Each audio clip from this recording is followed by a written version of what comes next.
Praise the lord. కీర్తనల గ్రంథము 90వ అధ్యాయము 1 నుండి 17 వచనములు. ప్రభువా, తరతరముల నుండి మాకు నివాస స్థలము నీవే. పర్వతమును పుట్టక మునుపు, భూమిని లోకమును నీవు పుట్టింపక మునుపు, యుగయుగములు నీవే దేవుడవు. నీవు మనుషులను మంటికి మార్చుచున్నావు, నరులార తిరిగి రండని నీవు సెలవిచ్చుచున్నావు. నీ దృష్టికి 1000 సంవత్సరములు గతించిన నిన్నటి వలె నున్నవి, రాత్రి అందలి ఒక జాము వలె నున్నవి. వరద చేతనైనట్టు నీవు వారిని పారగొట్టి వేయగా వారు నిద్రింతురు. ప్రొద్దున వారు పచ్చగడ్డి వలె చిగురింతురు. ప్రొద్దున అది మొలిచి చిగురించును, సాయంకాలమున అది కోయబడి వాడబారును. నీ కోపము వలన మేము క్షీణించుచున్నాము, నీ ఉగ్రతను బట్టి మేము దిగులు పడుచున్నాము.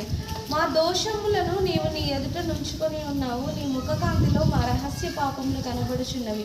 నీ ఉగ్రతను భరించుచునే మా దినములన్నీ గతించుచున్నవి. నిట్టూర్పు విడుచున్నట్టు మా జీవిత కాలం అంతయు మేము జరిగించుకుందుము. మా ఆయుష్కాలము 70 సంవత్సరములు, అధిక బలమున్న ఎడల 80 సంవత్సరములు. అయినను వాటి వైభవము ఆయాసమే, దుఃఖమే. అవి త్వరగా గతించును, మేము ఎగిరిపోవుదుము. నీ ఆగ్రహ బలము ఎంతో ఎవరికి తెలియను, నీకు చెందవలసిన భయమునకు పుట్టు నీ క్రోధము ఎంతో ఎవరికి తెలియను. మాకు జ్ఞాన హృదయము పుట్టించుము, మా దినములను లెక్కించుట మాకు నేర్పించుము. యెహోవా, తిరుగుము, ఎంతవరకు నీవు తిరగగలుగువు, నీ సేవకులను చూచి సంతాపపడము. ఉదయంలో నీ కృపతో మమ్మల్ని తృప్తిపరచుము, అప్పుడు మేము మా దినములన్నీ ఉత్సాహించి సంతోషించుదుము.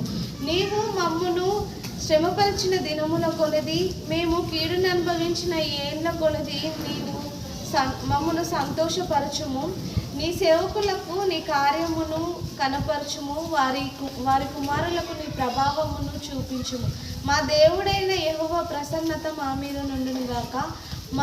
మా చేతి పనులను మాకు స్థిరపరచుము, మా చేతి పనిని స్థిరపరచుము. Thank you.